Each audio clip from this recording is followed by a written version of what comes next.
Objection. So for the prosecution side, Your Honor, I give you 3 exhibits. I'm going to start with Exhibit R for, remember these guys? I want to remind you that the buck stops with Woody Johnson and Chris Johnson when it comes to hiring these names. Let's going to start with Adam Gase. He was hired despite a failed stint with the Dolphins and had a bad reputation in player development. He was a terrible coach, and if it wasn't for another bad recommendation from Peyton Manning, we shouldn't have even considered him as a coach. His whole old team, the Dolphins, had every reason to allow us to make our own bad choices, and even they warned us about the hiring of Adam Gase. He hired John Idzik. Let us not forget the Exit 12, a draft that shall live in infamy. Besides Quincy and Nunwa, I could ask either of you to name any of the draft picks that happened after the 3rd or 4th round. The GM also clashed with coaches and botched multiple drafts, and none were given extensions. Some were released early, and another one punched a QB in the face. So thank you, Woody, for that. I'm also going to remind you of Mike Maccagnan, who spent lavishly in free agency but failed to build a sustainable roster. There was not a single first-round D tackle that this man did not want to draft and shoehorn into our team. Woody did not fire Mike Maccagnan until after he ran the 2019 offseason, including picking the draft picks that year.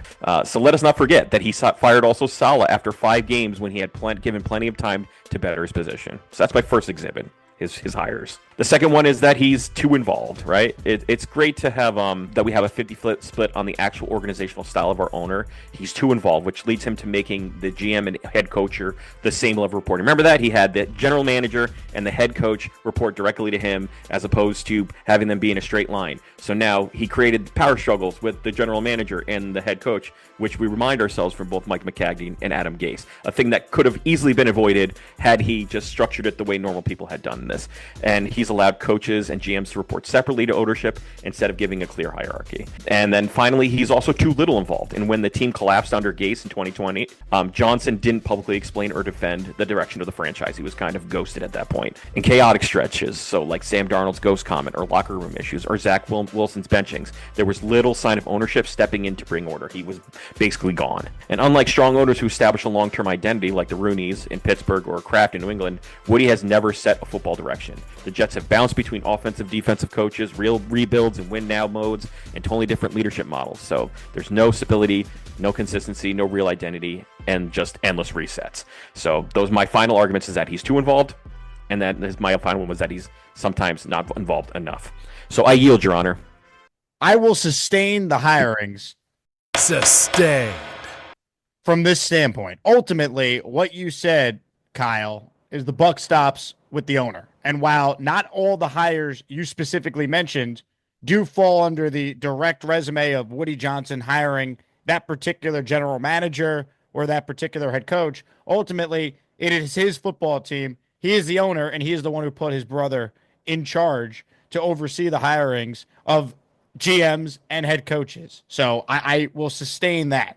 The hierarchy structure, I will sustain as well. Sustained.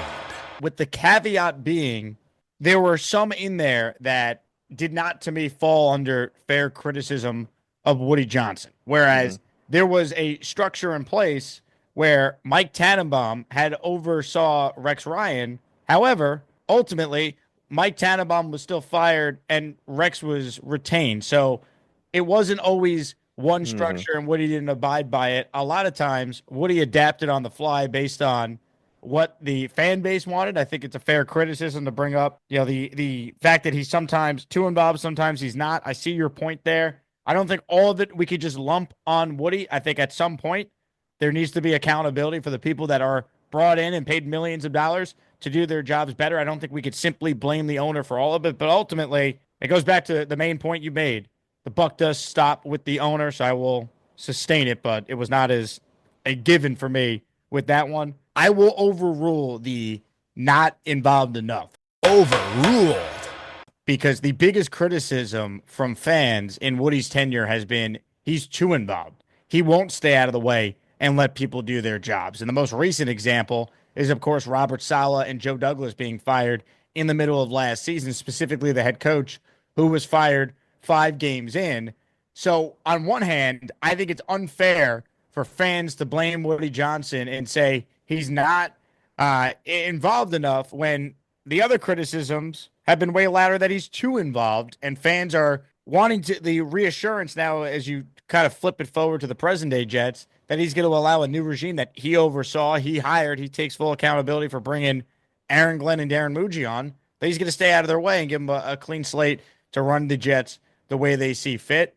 I think when you look at Woody Johnson's tenure, ultimately, a lot of it has been hiring the wrong people, but it hasn't been he's stepping in and telling his people to do certain things. I think at times he, to your point, maybe could have acted quicker, but he'd be getting hammered for acting too quick. And I think ultimately we can't have it both ways. We cannot be half pregnant in the courtroom or with the football operation of the New York Jets. So I will overrule that last one.